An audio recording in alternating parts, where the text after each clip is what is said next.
Ayan mga mi, alam nyo may papakita ko sa inyo. Ito yung pillow blanket na nabili ko. Dahan talaga ako dito kasi nga bukod sa pillow siya, tapos meron pa siyang kasamang blanket. So, dito sa likod niya, meron siyang zipper. Ito. Ayan. So, ito yung blanket niya, oh, di ba? Tamang-tama to kapag nagta-travel ka. Tapos kahit tanggalin mo na yung blanket.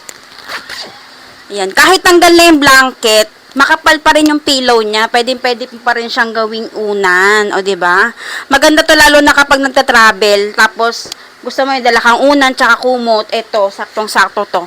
Tapos ito yung pinaka ano niya, blanket, yung kumot niya. Ito oh, di ba?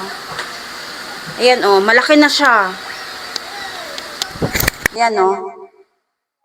Pang single size siya kaya maganda rin siya.